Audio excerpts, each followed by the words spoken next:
Bueno, hoy esta es la 13ª lección de la mente de Cristo. Y hoy quería hablarles acerca de porque nosotros hemos estado hablando de la mente de Cristo, pero quisiera hablarles de lo que Dios dice, lo que Dios dice acerca de la mente de Cristo. Es decir, Dios tiene las características, establece en su palabra cuáles son las características. Ya sabemos que ese es su propósito, ya sabemos que Él está en su programa con nosotros, ya sabemos que ese es nuestro destino. Nuestro destino es llegar a ser semejantes a Jesús en todo aspecto, pero el Padre tiene patrón de cómo tiene que ser esa mente. Y en el Nuevo Testamento hay seis referencias, donde se describe la mente de un creyente. En cada pasaje que le voy a leer, estos 6, se usa la palabra mente o mentalidad, o claro, en algunos pasajes está traducido al español como pensamiento, como sentir, pero es la palabra mente. Y de estos pasajes entonces podemos sacar 6 definiciones para descubrir cómo es la mente de Cristo, cómo lo que Dios piensa, cómo Dios ve lo que es la mente de Cristo. La primera está en Romanos capítulo 8, versículo 6, y dice: la mentalidad pecaminosa es muerte, mientras que la mentalidad que promete del Espíritu es vida y paz. Entonces, la primera definición de lo que Dios, como Dios ve, como Dios entiende, como Dios nos explica lo que es la mente de Cristo, la primera palabra es vida. Vida.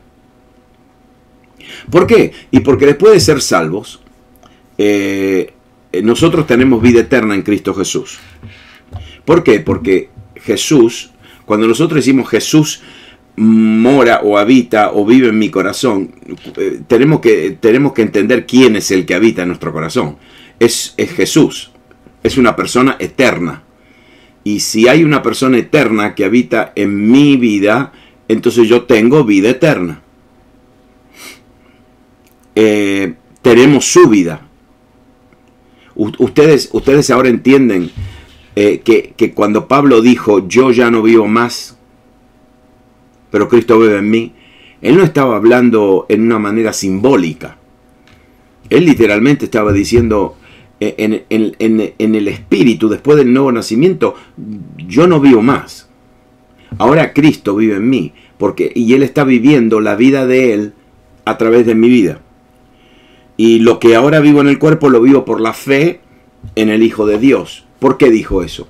¿Por qué dijo lo que yo vivo en el cuerpo lo vivo por la fe en el Hijo de Dios? Y imagínense, Pablo, ustedes saben qué vida vivió Pablo. Pablo vivió una vida de latigazo a latigazo, de palo a palo, de piedra a piedra, de cárcel en cárcel, de amenaza a amenaza. Y entonces lo que él está diciendo es la vida que mi vida espiritual es Jesús viviendo en mí. Pero mi vida física, la que yo vivo en el cuerpo, no, esa vida yo la vivo por la fe en Cristo Jesús. ¿Entienden lo que él estaba diciendo? Estaba diciendo, yo esta vida física que vivo, la vivo por la fe, porque la verdad que estoy en las manos de Jesús. Es decir, Pablo estaba constantemente viajando, y Pablo no conocía los hoteles, no conocía los lugares, los parques, los lugares de diversión donde iba. Él lo único que conocía era la cárcel de la ciudad donde él iba, y a los carceleros, porque él vivía así.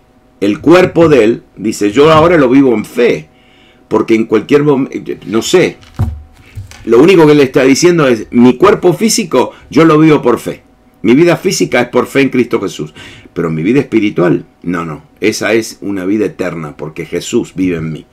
Entonces, nosotros ya sabemos que Jesús vive en nosotros. Esa es la verdad básica del Evangelio. Pero Jesús le agrega eso. Porque Él va mucho más allá de simplemente que nosotros digamos tenemos a Jesús, tenemos vida eterna, Él está viviendo en nosotros. Jesús va mucho más allá. Él dice, porque yo he venido para que tengan ¿qué? Vida. ¿Y qué? Y que la tengan en abundancia. Entonces ahora está hablando de esta mentalidad, de esta mente de Cristo que tiene que ver con la vida abundante. Vida abundante. Yo conozco gente, por ejemplo, tengo amigos que no tienen mucho. Son gente muy humilde, no trabajadores, pero tienen yo tengo uno que tiene una mentalidad, no tiene una mentalidad de pobre, tiene una mentalidad de rico, ¿no? Él se piensa que él es... Y ¿saben qué? Yo no lo dudo ni un segundo que ese va a llegar a ser una persona rica. Porque el que tiene esa mentalidad, ¿no? Entonces la mentalidad de un creyente es una mentalidad de vida, pero no de vida simplemente. Jesús vive en mí. No, vida abundante. De vida abundante. Y eso nosotros lo mostramos en las decisiones que tomamos. Por ejemplo, la mente que tiene vida, que está viva en Dios, elige lo espiritual, no elige lo carnal. Nuestros pensamientos, por ejemplo. Y es interesante esto. Hoy nosotros vivimos en otro universo. Le voy a decir. Aquellos de nosotros que tenemos una edad ya y que nos acordamos de cómo las cosas eran años atrás. Hoy es difícil de comprender lo que está sucediendo, porque hoy el mundo nos está bombardeando con mensajes. Nuestra mente está bombardeada por la política, por el mundo en general, por los negocios, por todo es sexual, los deportes. Productos, ¿sí o no? Sí, productos, uno como que hay 29 clases de esto y 34 clases de lo otro y todo el mundo está tratando de convencerte de que compres este producto y es un bombardeo continuo. Y Dios, espere, entonces ahí está la mente recibiendo. Pero ¿saben una cosa? Al mismo tiempo, Dios nos está mandando mensajes también. Aquí viene el bombardeo a la mente, de todo. Pero al mismo tiempo Dios también nos está enviando mensajes, nos está revelando, nos está hablando de su voluntad. Nos está dando, por ejemplo, nos está dando instrucciones de palabras que tenemos que decir, palabras que no tenemos que decir. Nos está dando instrucciones de, por ejemplo, de enojos que tenemos que someter. O de paciencia que tenemos que tener. Nuestras mentes están sobresaturadas de información. Y la mente, ustedes saben cómo es la mente. Es decir, como hay tanta información, la mente corre de tema a tema y salta de acá y acá y acá y acá y acá. Y algunas veces no podemos entender todo lo que estamos recibiendo. Y nos confundimos. Por ejemplo, alguna vez ustedes van caminando por ahí y no se acuerdan, se olvidaron de lo que estaban haciendo. ¿Qué estoy haciendo? Y yo no estoy hablando de una persona joven. no se impresionen mucho, porque cuando uno se olvida de lo que está haciendo, se distrae, pierde la concentración, es porque tiene la cabeza llena de pensamientos y el cerebro está tratando de procesar 4000 cosas a la misma vez, y uno se olvida de que no. Es decir, yo no sé usted, una vez yo estaba así con mis anteojos acá y me pasé como 15 minutos buscando y los tenía acá arriba.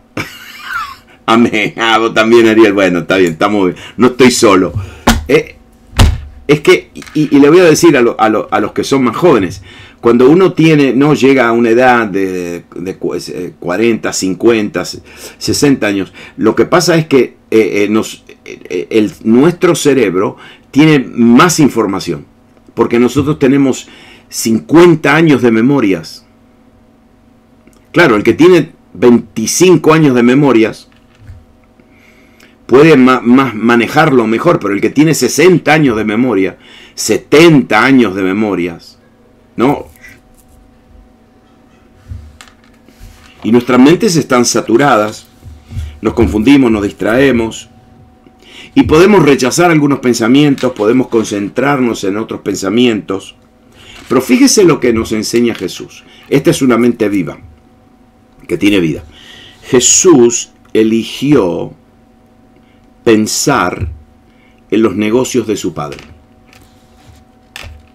Claro, Satanás siempre lo quería distraer. Esa fue la estrategia que Satanás usó en el desierto, ¿no? Él le decía, tienes hambre. ¿No ves que tenés hambre? ¿No ves que te pica? ¿No ves que te pica? Tenés hambre, ¿por qué no haces algo? Y Jesús entonces, que tenía una mente, y ahora después ustedes van a ver, esta es la primera, tenía una mente viva. Y entonces cuando venía el bombardeo, reaccionaba y decía, no, yo estoy envuelto en los propósitos de mi Padre, en el destino que mi Padre me asignó.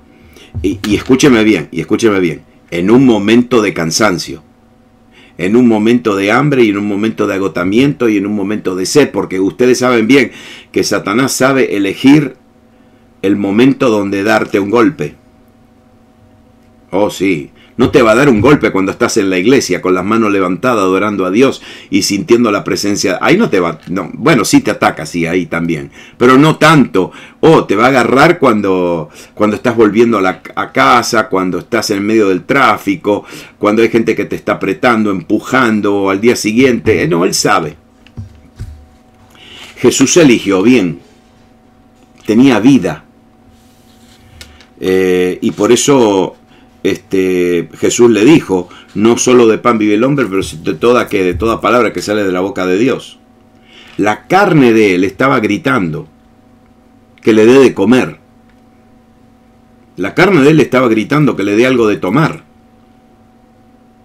La carne le estaba diciendo, tenemos necesidades inmediatas. Pero él eligió. Tomó una decisión. Ok, lo primero que te quiero decir es que cuando la Biblia habla de la mente, te dice que la mente espiritual, espera que te lo voy a leer otra vez, la mente espiritual tiene una característica, tiene vida. La segunda característica dice que tiene vida y paz.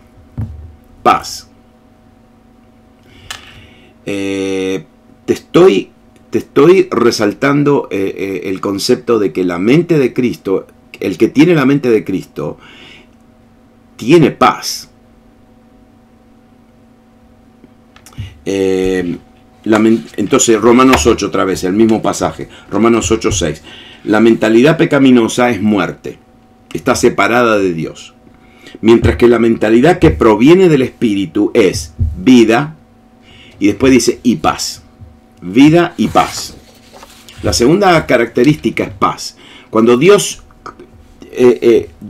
dice, la mente de Cristo, la mente de Cristo. Yo los voy a transformar y los voy a cambiar y los voy a formar según la semejanza de mi Hijo, la mente de Cristo. Ustedes tienen la mente, lo primero que está diciendo es, la mente de ustedes está viva, tiene vida. ¿Y qué significa que tiene vida? Que ustedes pueden tomar decisiones que tienen que ver con Dios, decisiones que tienen que ver con los propósitos de Dios, decisiones que tienen que ver con lo que Dios está haciendo en mi vida y con el destino de Dios en mi vida. Lo segundo es paz. Y le voy a decir cómo es esto de paz, está bien, porque no le voy a dar un principio así espiritual, medio místico, y los voy a dejar colgando. Mire lo que dice Romanos 8, dice 5, porque los que son de la carne piensan en las cosas de la carne, pero los que son del Espíritu piensan en las cosas del Espíritu. Esta palabra pensar no es simplemente pensar, es la palabra pensar, pero afirmar.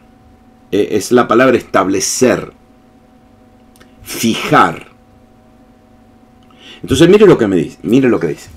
Que los que son de la carne piensan con la mente las cosas de la carne, pero los que son del Espíritu piensan en las cosas del Espíritu. ¿Y qué sucede? Mire qué fácil, se lo voy a decir bien fácil. Primero le voy a dar el positivo. Los que piensan en las cosas del Espíritu tienen la mente de Cristo. Y los que tienen la mente de Cristo tienen paz. Entonces, ¿sabe por qué? Le voy a decir por qué. Porque la paz es un fruto. No es algo que yo puedo fabricar. No es un logro. Es un don, un regalo de Dios. Pero escúcheme bien ahora, anótelo porque esto es bueno. Mi función entonces, yo no puedo producir paz en mi mente. Paz es un fruto del Espíritu. Es la paz de Dios. Si usted se fija en muchas de las epístolas, el saludo final y la paz de ¿qué? ¿De quién? De Dios. La paz de Dios. Pero acá Pablo me está dando una llave. Me está diciendo, si yo pienso en las cosas del Espíritu, el Espíritu Santo va a producir paz. Si yo pienso en las cosas de la carne, no voy a tener paz. Esto es especialmente para el creyente. ¿Por qué? Y porque el creyente sabe cuando tiene la cabeza y los pensamientos en el lugar equivocado. Nos damos cuenta rápido. Y perdemos la paz. Lo primero que se va es la paz. Y porque el Espíritu Santo me redarguye, me dice, ¡hey! Me levanta la banderita y yo rápidamente pierdo la paz. ¿Por qué? Porque tengo la cabeza en las cosas donde no las tengo que tener. Entonces Pablo me dice, si yo pienso en las cosas del Espíritu, entonces Dios me da paz. ¿Ustedes me entienden? El que mantiene su mente, el que medita, tiene paz. ¿Por qué? Escúchenme bien ahora.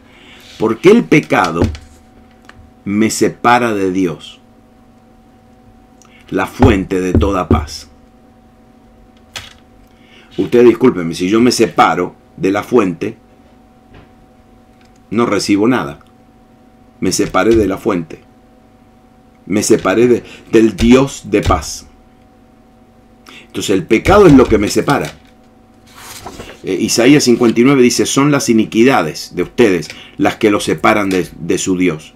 Son estos pecados los que los llevan a ocultar su rostro para no escuchar. Ok, por ejemplo, ustedes saben bien que nosotros somos los mejores en escondernos. ¿Sí o no? Nosotros nos escondemos. Sí, rápido. Y nos escondemos y no queremos, porque tenemos temor. Eso lo comenzó Adán cuando pecó y cuando desobedeció, y lo que rápidamente hizo se escondió. Ese es otro tema. Primero se escondió y después cuando Dios lo enfrentó le echó la culpa a la mujer. Es la mujer que tú me diste. Nosotros hacemos igual siempre. Primeramente los escondemos y después le echamos la culpa a algo o a alguien.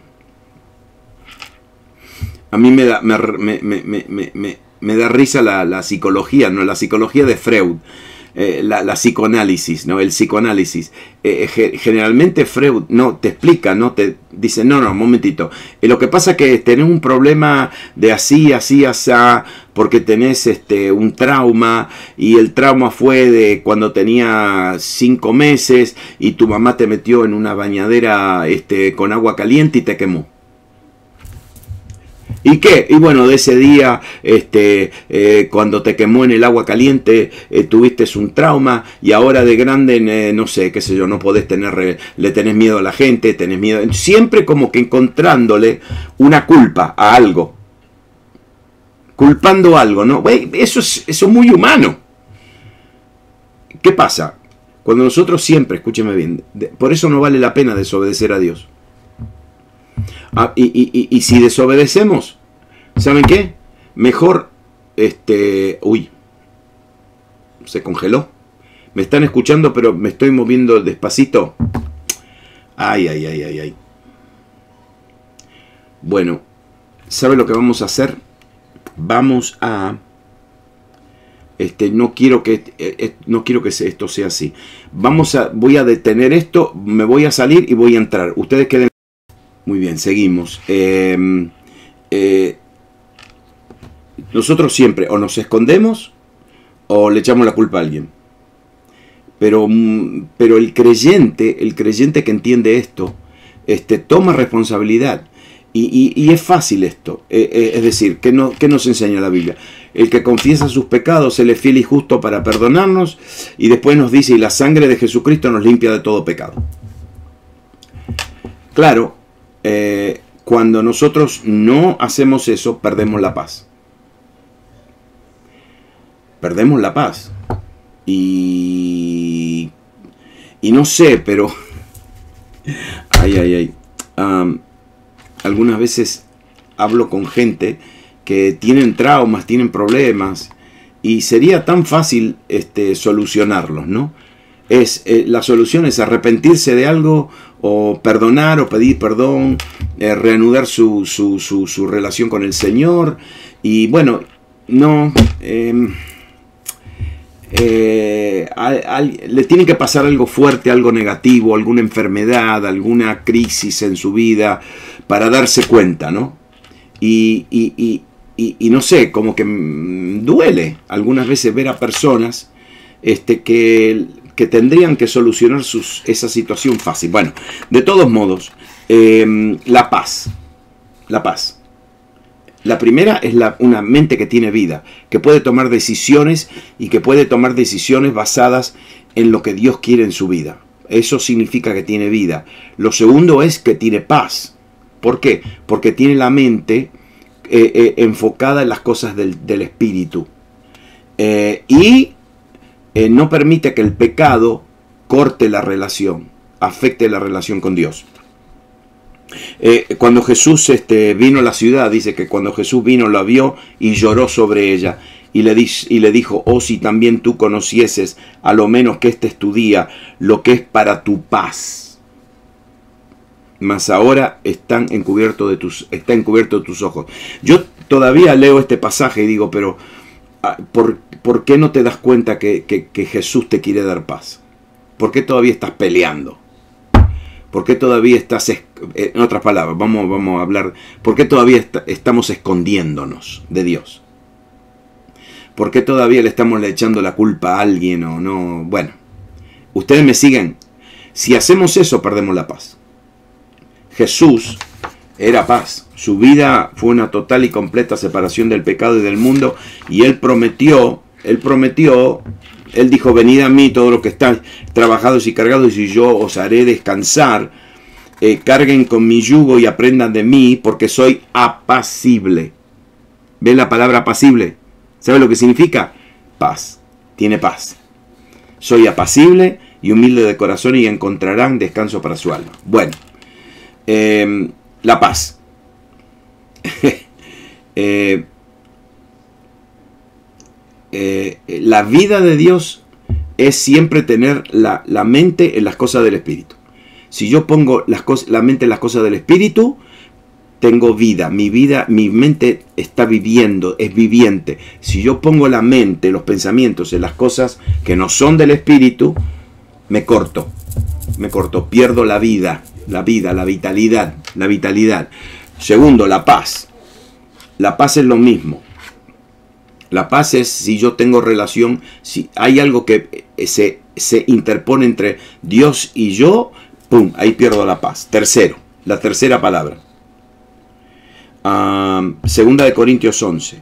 Pero temo que como la serpiente con su astucia engañó a Eva, vuestros sentidos, y ahí la palabra es la mente, sean de alguna manera extraviados de la sincera fidelidad de Cristo. Esta palabra fidelidad, ¿sabe qué palabra es? Simplicidad. Simplicidad. Singularidad. No sé, estoy tratando de inventarme una palabra. Singularidad, simplicidad. La verdad que lo que está diciendo acá es que si nosotros, mira qué pasaje poderoso. Dice, me temo que como la serpiente con su astucia engañó a Eva, toda la mente sea de alguna manera extraviada de la simplicidad o de la singularidad de Cristo. ¿Sabes lo que me está diciendo? Me está diciendo que nuestra mente no es solamente una mente viva, una mente de paz, pero tiene que ser una mente singular, una mente simple. El mundo, lógicamente, no se extravía. Fíjese la palabra extravía, ¿no? Oye, extra, ¿qué significa? Extra. Y vía, ¿qué significa? Camino. Extraviarse significa irse por otro camino extra, no el camino que tenía que tomar. Desviarse, salirse de la vía. Entonces, Pablo está diciendo, yo me temo que Satanás está engañando tu mente. ¿Para qué? Para que se vaya por otro camino. ¿Y cuál es irse por otro camino? Irse de la simplicidad de Cristo. Irse de la singularidad de Cristo. Porque Él nos lleva a otro camino. Lógicamente, el diablo nos lleva para otro camino. Nos presenta miles de caminos en nuestra mente. Y la disciplina, tenemos que tener esa disciplina de, no, momentito, no, yo me voy a mantener en la simplicidad y en la singularidad de Cristo en mi vida. Jesús fue un ejemplo de esto. Cuando Pedro, por ejemplo, Pedro lo trató de convencer que no vaya a la cruz. No, maestro, ¿cómo va a ser que te van a...? No, yo no lo voy a permitir que te toquen. Y Jesús, ¿sabes lo que le dijo Jesús? Se volvió y le dijo a Pedro, aléjate de mí, Satanás. ¡A Pedro! Le dijo, aléjate de mí. La palabra Satanás es la palabra adversario. Entonces ahí no estaba reprendiendo al diablo, estaba reprendiendo a Pedro, y a Pedro lo llamó adversario. Le dijo, apártate de mí, adversario. Un adversario es alguien que va en contra mío, va en contra. Entonces le dijo, apártate de mí, adversario, quieres hacerme tropezar. No piensas en las cosas de Dios, sino en la de los hombres. Interesante, ¿no? Pedro siempre tuvo ese problema de tener más de un camino. No, es decir, era un ser humano. Y Jesús dijo, no, yo voy por uno. Yo voy camino a la cruz. Y en Lucas 9, por ejemplo, dice, cuando se acercaba el tiempo de que fuera llevado al cielo, Jesús se hizo el firme propósito de ir a Jerusalén. Y en los días finales, él dijo en Juan 17, yo te he glorificado en la tierra y he llevado a cabo la obra que me encomendaste. Una una singularidad de mente, simplicidad de mente. Desde el principio hasta el fin, nunca se extravió, nunca tomó otro camino, tomó el único camino que había, el del Padre. Entonces tenemos vida, tenemos paz, la mente de vida, tenemos una mente de paz, tenemos una mente singular, simple, simplicidad. Después tenemos la palabra humildad. Bueno, una mente de humildad, una mente humilde. Y Filipenses 2 es el pasaje clásico donde Pablo dice: por tanto, si hay alguna consolación en Cristo, si algún consuelo en amor, si alguna comunión del Espíritu, si algún afecto entrañable, si alguna misericordia, completad, espérense, él dice: completad mi gozo sintiendo lo mismo, teniendo el mismo amor, unánime, sintiendo una misma cosa. Y nada hagáis por contienda o por vanagloria, antes bien con humildad. Cuando él dice sintiendo lo mismo en español, está diciendo tengan la misma mente. La misma mente. ¿Sí? Entonces acá él está diciendo hagan todo con humildad. Este sentido de humildad, no voy a contar ningún chiste de los argentinos. No. Ya, no. Porque todos los que están acá que no son argentinos, ustedes nos han dado una reputación. Ustedes saben. Porque nosotros no somos los más humildes que hay en el globo terráqueo, ¿no? Cuando yo voy a México me matan. Los mexicanos son terribles. Y los mexicanos tampoco son humildes. Son también igual. Pero tienen chistes. Ay, señor mío. ¿Le cuento? No le cuento. Maxi quiere uno. Dice que nosotros miremos el cielo cuando hay un relámpago. Porque nos pensamos que Dios nos está sacando una foto.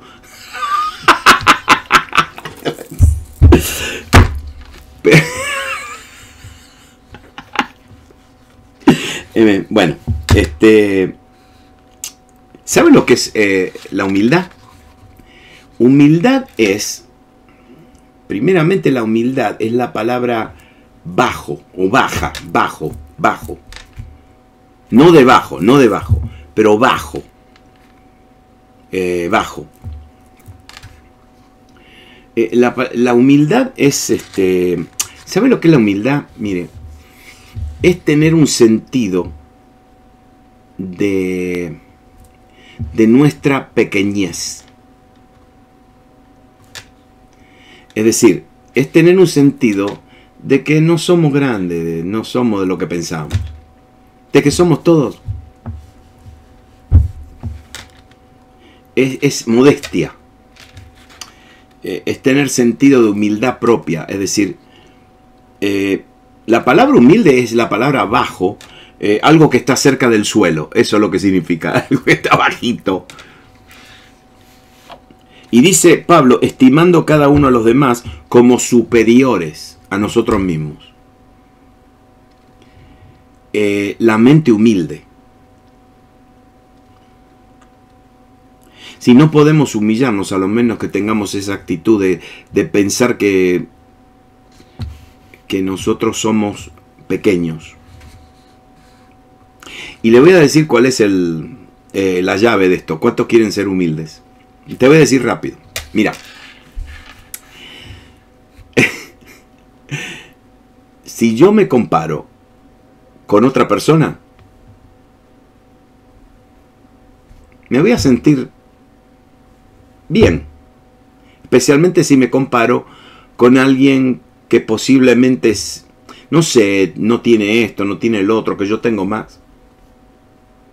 Pero si yo me comparo con Jesús, me voy a sentir, mirá, esa es la idea de Pablo, que tengamos este mismo sentir y que miremos lo que Jesús hizo, que nunca nos comparemos con nosotros mismos, nunca. Si ustedes los más jóvenes ¿no? Pero nosotros de chicos, ¿verdad, Teresa? Nosotros nos decían que éramos el país más educado, que éramos el país más esto, que lo otro, que esto y lo otro. Nos llenaron la cabeza así, de orgullo. Y después uno se da cuenta que no era todo, no era todo la verdad. Que dicho sea de paso, quiero consolarlos, ¿está bien? Los consuelo. Esa mentalidad de superioridad viene de Europa. Viene de la mentalidad imperialista, viene del Imperio Romano, viene de todo eso. Ustedes saben, de allá viene. Ese sentir, la mentalidad de Cristo no es esa. El que tiene la mente de Cristo no puede.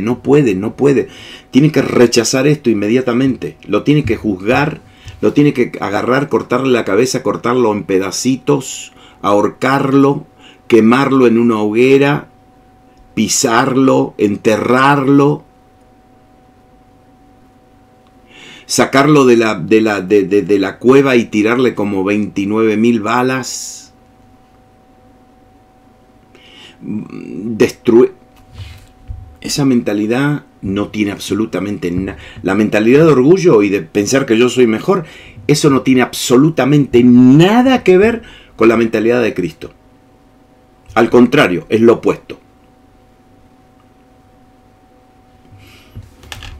Al contemplar a Jesús, ¿sabes qué? Desarrollamos esa humildad. Desarrollamos una reverencia a Jesús. Ustedes se fijaron que todos los que tuvieron una revelación de Dios en la Biblia, ¿dónde terminaron? ¿Dónde terminó Isaías? En el año del reino, yo vi al Señor en el trono, bla, bla, bla, y veo y los serafines y las puertas y escuchó. Pero ¿dónde terminó Isaías? ¿Qué es lo primero que le salió de la boca? ¡Ay de mí! ¡Ay de mí! Es decir, ¿qué pasa cuando uno tiene una revelación de Dios? Termina diciendo ¡ay de mí! Claro, se da cuenta de dónde está la falla.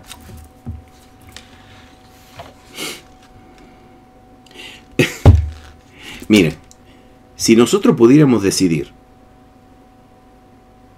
cómo el Hijo de Dios se manifestaría en la tierra, nosotros nunca hubiéramos elegido que Él sea un carpintero. Nunca. No sé, qué sé yo, hubiéramos elegido otra cosa. Sin embargo, Jesús se manifestó en una casa muy humilde. Y dicho sea de paso, sus amigos fueron todos pescadores. No se eligió a nadie que sabía mucho, a una persona con mucha educación. Eran todos pescadores. Comía con la gente común y corriente. Y también fue amigo de los recaudadores de impuestos, de los pecadores, de las mujeres que nadie quería acercarse. Tuvo una hermosa conversación con la samaritana, que era una persona totalmente rechazada. Bueno, ustedes saben el ejemplo de Jesús. Y finalmente se entregó a una muerte de cruz. Entonces, humildad. Número 5, pureza. La mente de Cristo es una mente pura. Tito 1:15 dice, para los puros todo es puro, pero para los corruptos e incrédulos no hay nada puro. Al contrario, tienen corrompidas la mente y la conciencia. Sí, para el creyente que tiene una mente es pura, todo es puro. Pero para el incrédulo, que ustedes no conocen a nadie así. Para el impuro está todo mal. No confía en nadie. Entra mirando así, desconfiando de todo el mundo. ¿Por qué? Porque es impuro. Pero para el puro, algunas veces caemos de bobos, porque no nos damos cuenta que hay cosas, trampas por todos lados. Y mantenerse así no es fácil, es difícil. Por mantenerse puro, porque el constante bombardeo de pensamientos nos está saltando nuestros sentidos.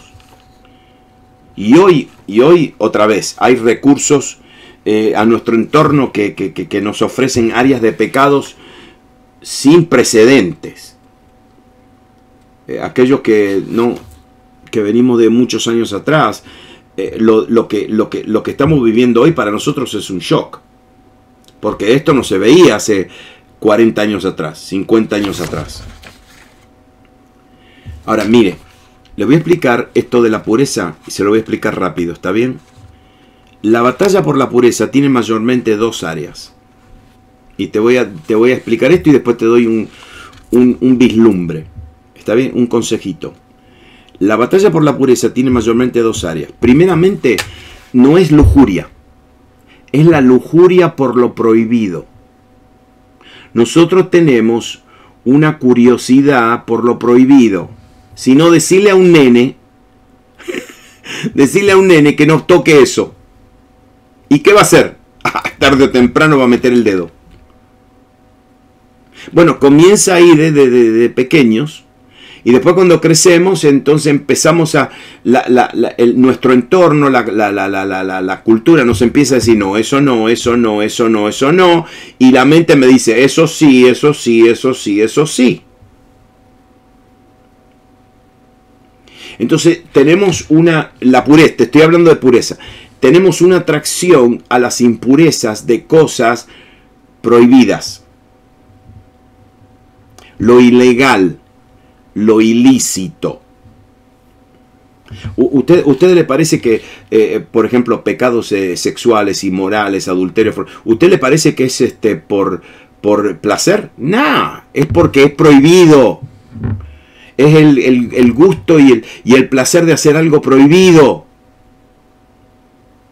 Yo, por ejemplo, como pastor, algunas veces yo veo a personas que fueron infieles. Entonces los veo así y naturalmente digo, espera, ¿por qué fuiste infiel con esa persona? Y no sé, bla, bla, bla, bla, bla. Entonces uno se fija en el esposo o la esposa que tienen y después se fija en la persona que fueron infieles. Y la persona que fue infiel no tiene ninguna atracción en la mayoría de veces. Y uno se da cuenta que el asunto no es una atracción, el asunto es hacer algo que está prohibido. Algo que está ilícito. Entonces, relaciones ilícitas. Una cosa, por ejemplo, el creyente, horóscopos. Por favor, no se hagan leer el horóscopo, eso está prohibido. Pero algunas veces hay creyentes que dicen, sí, pero a ver, lo voy a probar. No lo probés.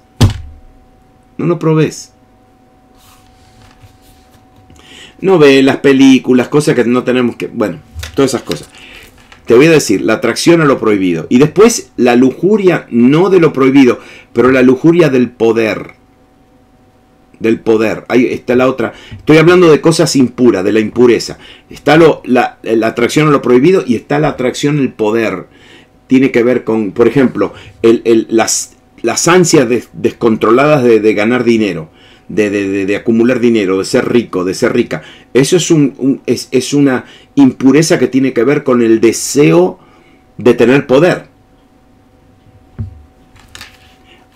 ¿Le doy un consejo ahora? ¿Está bien? Porque todos vamos a tener esta tentación.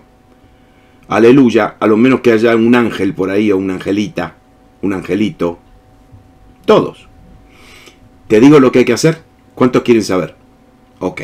El secreto de esto es la preparación. La preparación. Necesitamos saber cómo vamos a reaccionar cuando venga esa tentación.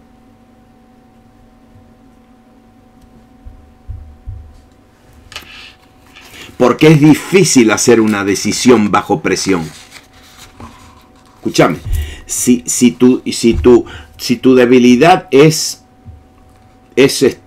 son relaciones ilícitas, no esperes tomar una decisión cuando estés solo o sola en un lugar y ya lo vas a hacer. No esperes hacerlo, porque bajo presión es muy difícil tomar una decisión. ¿Cuántos me están entendiendo y no se lo tengo que explicar? Ok.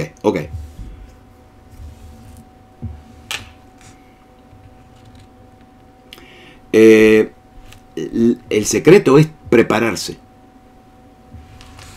Saber cómo voy a reaccionar si se me presenta una situación así. Porque el enemigo sabe atacar cuando estamos débiles. El enemigo sabe atacar cuando estamos solos, no estamos rodeados, estamos solitos, estamos con esta persona, o estamos con esta situación, o estamos... Y tenemos que prepararnos. Si entenderíamos que detrás de esa tentación hay un abismo profundo donde vamos a caer, gritaríamos: Señor, no nos metas en tentación. ¿Se acuerdan de la oración? El Padre Nuestro, que no está bien traducida, no dice no nos metas en tentación, dices no nos meterías en tentación, pero nos vas a librar del mal. Sí, porque el Señor nunca te va a meter en tentación. ¿Está bien? Está en el subjuntivo. No nos meterías en tentación, pero líbranos del mal. Escúcheme bien ahora. La fortaleza viene antes de la tentación. No viene durante la tentación. Te estoy hablando de la mente de Cristo. Te estoy hablando del que tiene la mente de Cristo, la mentalidad de Cristo, de un creyente que piensa como Jesús. La tentación no viene, la tentación viene. Yo me preparo. Yo ya sé, la anticipo. Yo sé cómo voy a reaccionar. Ustedes saben cómo son los atletas, ¿verdad? El atleta repite una acción cientos y cientos y cientos y miles de veces para que cuando venga eso reacciona automáticamente. ¿Ustedes me entienden?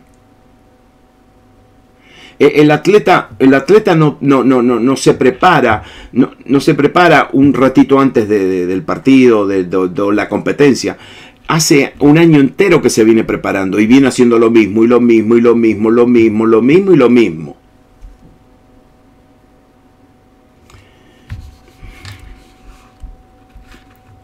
Nosotros, por eso, ¿saben lo que significa que somos más que vencedores? Eso.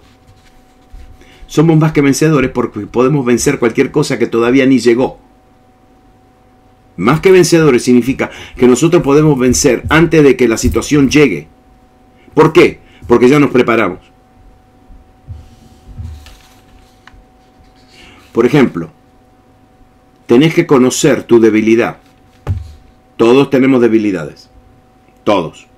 Toditos, todos. El que dice que no tiene debilidad, orame, pasame la unción. Pasame la unción. Todos tenemos debilidad.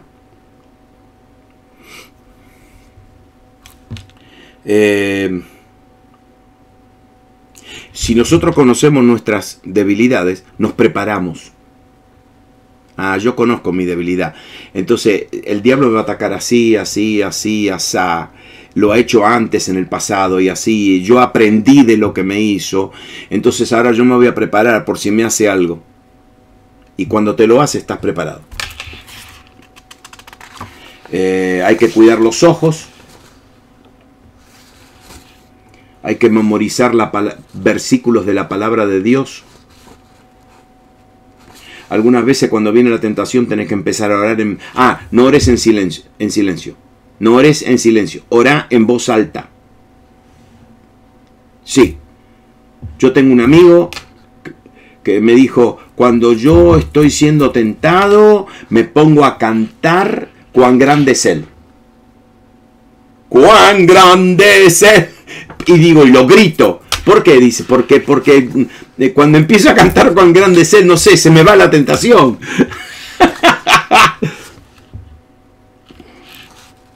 Otras veces comenzar a orar. No ores en voz baja, orá en voz alta, para que tu alma lo escuche.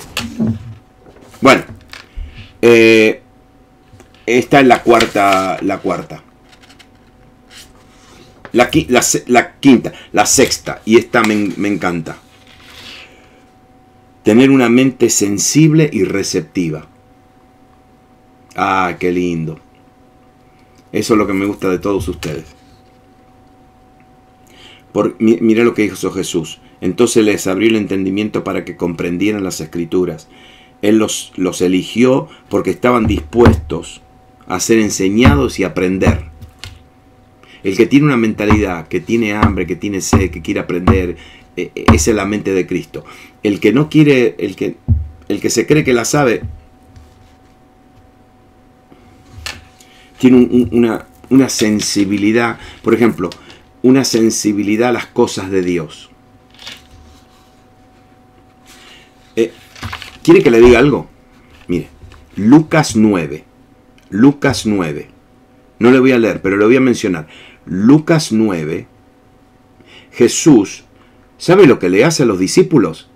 Le da autoridad para salir y para sanar a todos los enfermos y a echar fuera demonios. Le da autoridad. Le dice, vayan y sanen a los enfermos, anuncie que el reino de Dios está acá y echen fuera demonios. ¡Wow! ¿Qué tal? ¿Qué tal? ¿Sabe lo que pasa en Lucas 11? 2 capítulos después. Los mismos discípulos, ¿sabe lo que le dicen a Jesús? Maestro, enséñanos a orar. No, espérese, porque hoy, esta tarde cuando estaba escribiendo esto, eso me tocó el corazón. ¿Sabe por qué? Porque algunos de nosotros nos hubiéramos conformado absolutamente en la gloria, hubiéramos estado volando en la estratosfera, porque nos dio autoridad para sanar a los enfermos y reprender demonios. Pero ellos volvieron después y le dijeron, Señor, sí, está bien. Tenemos autoridad, sí, pisar serpientes, escorpiones, bla, bla, bla, todo eso. Pero maestro, nosotros notamos algo. ¿Qué notamos? Notamos que tú te escondes siempre por ahí atrás y que tú estás continuamente hablando con el Padre. Y eso es lo que nos atrae. ¡Wow! Eso es lo que nos gusta. No, pero si yo le di autoridad para sanar enfermos y para echar fuera demonios y para pisar los escorpiones y serpientes. No, espera. Enséñanos a orar. Los discípulos de Jesús, ustedes saben, eran unos fenómenos. Pero tenían algo, querían aprender. Querían aprender. Por eso cuando Jesús, el resucitado, los vio, les abrió la mente para que entiendan la palabra de Dios. Eran receptivos.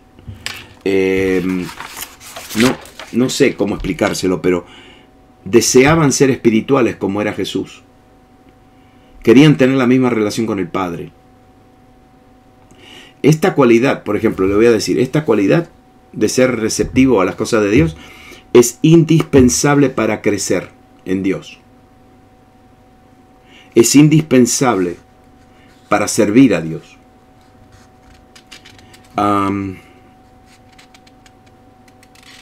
Por eso nosotros debemos permanecer en oración, porque eso fue lo que le pidieron los discípulos.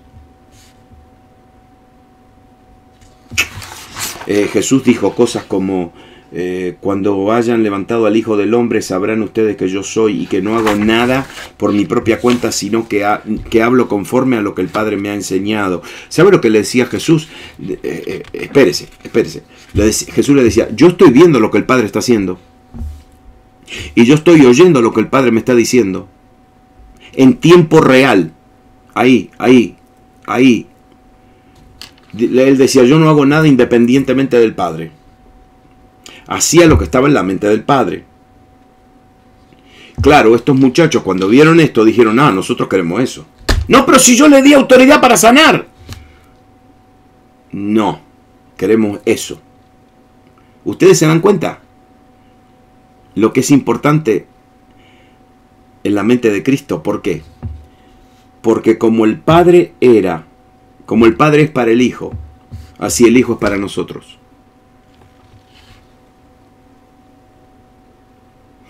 Si Jesús estaba siempre mirando lo que estaba haciendo el Padre, nosotros hoy tenemos que mirar todo lo que está haciendo el Hijo.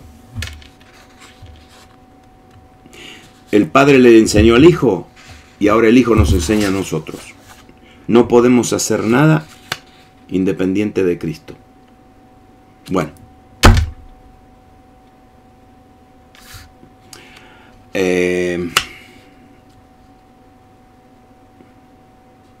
Esto me hace pensar. ¿Cuáles son las cualidades de la mente de Jesús? Una mente que está viva, que está pensando las cosas del Espíritu, que no está pensando las cosas de la carne. Porque cuando yo estoy pensando las cosas de la carne, pierdo la paz. Pierdo la paz y no puedo tomar decisiones. ¿No? La humildad. Una mente humilde. ¿Y qué significa una mente humilde? Y que yo me estoy comparando con Jesús. Nada más. Nada más. No me comparo con nadie.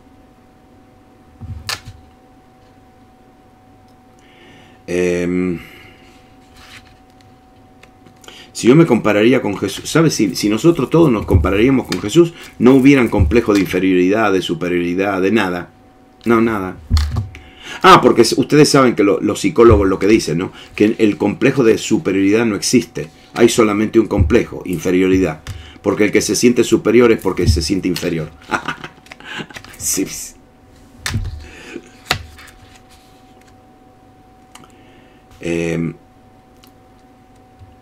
Después de todo esto, me doy cuenta de qué es lo que valoriza a Dios. Dios valoriza ese corazón sensible y receptivo. Sí. Un corazón que desea las cosas de Dios. Y que, aunque tenemos autoridad y de esto y el otro, decimos, no, Señor, pero yo quiero eso. ¿Qué? Yo quiero ver y yo quiero oír lo que tú me estás diciendo y lo que tú me estás mostrando.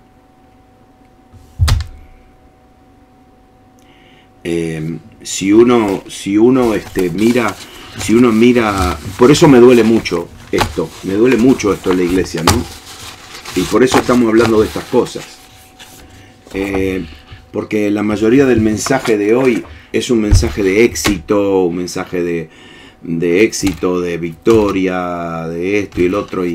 Y ¿saben qué? Eso es lo mismo que Jesús dice, vayan y sanen, y victoria, aleluya, gloria, y después conocer a Dios.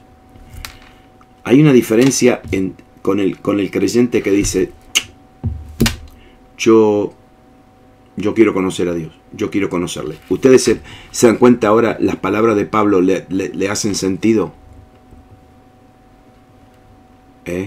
Cuando él dice, yo fui esto, yo fui lo otro, yo esto, yo lo otro, pero lo he dejado todo. Lo he dejado todo. ¿Para qué? Para conocerlo, a fin de conocerle. Y él dejó todo. Es decir, Saulo de Tarso era un personaje. Y dejó todo.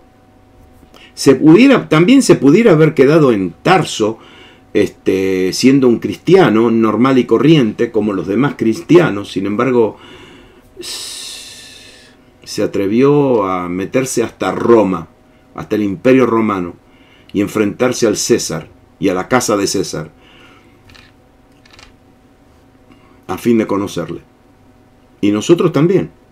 Esa va a ser nuestra meta. Nuestra meta. Meta de tener una mente con vida, con paz, con humildad, con simplicidad y singularidad, ¿sí? Con esa sensibilidad de buscar las cosas de Dios. Y quiero decirle que esto es lo que el Padre desea de nosotros. Esto es. Si alguien dice, no, Él nos está transformando de gloria en gloria, esta es la gloria de tener la mente de su Hijo. No, pero yo soy salvo. Sí, sos salvo. Te doy la última ilustración, que esto siempre me duele, ¿no?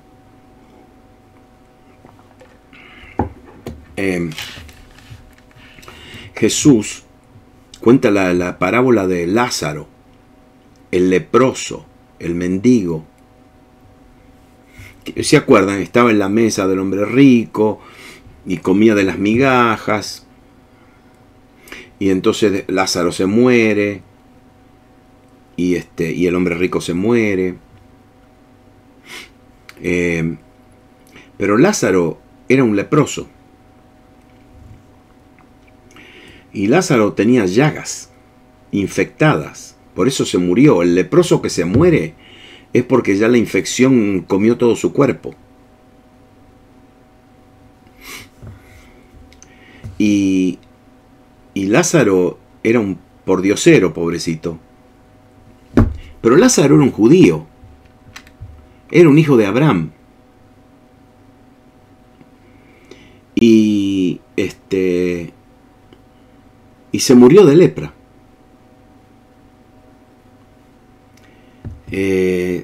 Sí, se fue.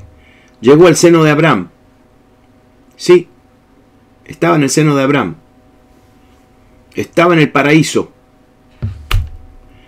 Pero se fue de la tierra con llagas. Y se fue de la tierra dejando un testimonio de que él era Lázaro el leproso. ¿Y sabe lo que me dice eso a mí? Me dice que está bien. Nosotros como creyentes vamos a sufrir, vamos a pasar por esto, vamos a pasar por lo otro. Pero no sigamos con estas cosas en nuestra vida. No sigamos con llagas y heridas. No sigamos. Busquemos a Dios. Y Él va a tener misericordia de nosotros y nos va a cambiar, nos va a transformar. El creyente que recibe a Jesús tiene vida eterna. Si se muere, se va al cielo. Pero Jesús nos salvó no para tener vida. Nos salvó para tener vida y vida en abundancia. Ok, vamos a hablar. Gracias, Espíritu Santo, por tu palabra. Gracias por estas enseñanzas. Gracias por porque todo lo que necesitamos lo encontramos en la palabra de Dios.